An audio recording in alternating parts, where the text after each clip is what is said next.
रात के 2 बजे अगर अचानक तुम्हें ऐसा लगे कि कोई तुम्हें देख रहा है लेकिन आसपास कोई नहीं हो, तो सनातन धर्म कहता है हो सकता है तुम्हारे आसपास नाग ऊर्जा मौजूद हो। क्योंकि हजारों सालों से भारत में एक रहस्य छुपाया गया है, एक ऐसी दुनिया का रहस्य जो धरती की नीचे बसती है, जहां इंसान नहीं नाग रहते हैं। उसे कहा जाता है नागलोक। एक ऐसी जगह जहां समय अलग चलता है, जहां अनगिनत खजाने छुपे हैं और जहां आज भी कुछ योगी गुप्त मार्गों से पहुंचने का दावा करते हैं। लेकिन सबसे डरावनी बात यह है, पुराणों में लिखा है अगर नागलोक के रहस्य गलत इंसानों तक पहुंच जाएं, तो पूरी दुनिया बदल सकती है। सनातन धर्म के अनुसार इस ब्रह्मांड में सिर्फ मनुष्य लोक नहीं है, देवलोक, पितृलोक, यक्षलोक और उन्हीं में से एक है नागलोक। पुराणों में नागों को सिर्फ सांप नहीं माना गया, बल्कि एक अत्यंत शक्तिशाली जाति बताया गया है। ऐसी जाति जो रूप बदल सकती थी, जो धरती के अंदर विशाल साम्राज्य में रहती थी और जिनके पास ऐसी शक्तियां थीं जो सामान्य इंसान समझ भी नहीं सकता। महाभारत में तक्षक नाग का वर्णन मिलता है। शेषनाग, वासुकी, कालिया नाग ये सिर्फ नाम नहीं थे, बल्कि नाग वंश के सबसे शक्तिशाली राजा माने जाते थे।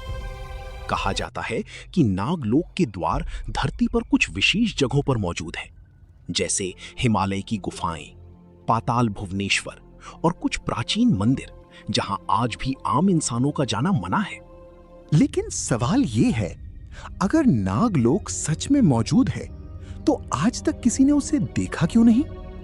क्योंकि मान्यता है नागलोक किसी सामान्य आंख से दिखाई नहीं देता। वो एक ऊर्जा लोक है, जहां पहुंचने के लिए सिर्फ रास्ता नहीं, विशेष चेतना चाहिए। कई योगियों का दावा है कि गहरी साधना के दौरान उन्होंने नाग ऊर्जा का अनुभव किया। कुछ ने विशाल सर्प देखे, तो कुछ ने ध्यान में एक चमकती हुई भूमिगत दुनिया। भारत के कई पुराने मंदिरों में आज भी नाग मूर्तियों की पूजा होती है। क्यों? क्योंकि माना जाता है नाग सिर्फ जीव नहीं, बल्कि रक्षक है। ज्ञान के रक्षक, खजानों के रक्षक और कुछ गुप्त शक्तियों के रक्षक। कहा जाता है कि जहां नाग ऊर्जा होती है, वहां बिना अनुमति कोई ज्यादा देर टिक नहीं सकता। लोगों को अजीब सपने आने लगते हैं, भ्रम होने लगते हैं और कभी-कभी रात में फुफकार जैसी आवाजें सुनाई देती हैं। लेकिन अब जो कहानी मैं बताने जा रहा हूं, उसके बाद शायद तुम नागलोक को सिर्फ कहानी नहीं मानोगे। कई साल पहले हिमालय में एक साधु रहते थे। लोग कहते थे कि वो महीनों तक गुफा से बाहर नहीं निकलते थे। एक दिन एक युवक ने उनसे पूछा, क्या नागलोक सच में होता है? साधु मुस्कुराए और बोली, हर इंसान उसे देख नहीं सकता। फिर साधु उस युवक को एक गुफा के अंदर ले गए। जितना अंदर जाते गए, हवा उतनी ठंडी होती गई और फिर दीवारों पर अजीब चिन्ह दिखाई देने लगे। अचानक युवक को लगा जैसे जमीन हल्का कांप रही हो। उसने पीछे मुड़कर देखा और दावा किया जाता है कि उसे एक विशाल चमकती आंख दिखाई दी, मानो कोई अंधेरे में उसे देख रहा हो। डर के मारे युवक भागने लगा, लेकिन तभी साधु ने कहा, डरो मत, अगर उनका इरादा गलत होता तो तुम यहां तक पहुंच ही नहीं पाते। उस रात के बाद वो युवक कभी पहले जैसा नहीं रहा। उसने लोगों से सिर्फ एक बात कही, धरती के नीचे कुछ है जो आज भी जीवित है। अब कुछ लोग कहेंगे ये सिर्फ अंधविश्वास है, लेकिन हैरानी की बात यह है कि दुनिया की लगभग हर सभ्यता में सर्पों का रहस्य मौजूद है। मिस्र, माया सभ्यता, चीन, भारत, हर जगह सर्पों को किसी प्राचीन शक्ति का प्रतीक माना गया। क्या ये सिर्फ संयोग है या सच में हजारों साल पहले इंसानों को किसी ऐसी जाति का ज्ञान था जो अब दुनिया से छुप चुकी है?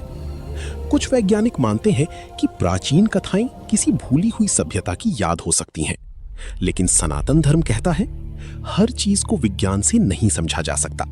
शायद नागलोक आज भी मौजूद है, लेकिन वो खुद को हर किसी के सामने प्रकट नहीं करता, क्योंकि पुराणों में लिखा है जब इंसान का लालच बढ़ता है तो गुप्त लोग खुद को दुनिया से छुपा लेते हैं। और शायद इसी वजह से आज भी हिमालय की कुछ गुफाओं में लोग जाने से डरते हैं, क्योंकि उन्हें लगता है वहां कोई है जो हजारों सालों से जाग रहा है। तो अगली बार अगर तुम्हें सपने में सर्प दिखाई दे या किसी प्राचीन मंदिर में अजीब ऊर्जा महसूस हो, तो उसे सिर्फ संयोग मत समझना, क्योंकि हो सकता है नागलोक तुम्हें देख रहा हो। अगर तुम चाहते हो कि मैं अगली वीडियो में पाताल लोक का असली रहस्य या शेषनाग आज कहां है का रहस्य बताऊं, तो अभी इस वीडियो को लाइक करो, चैनल सब्सक्राइब करो और अपनी राय कमेंट करें।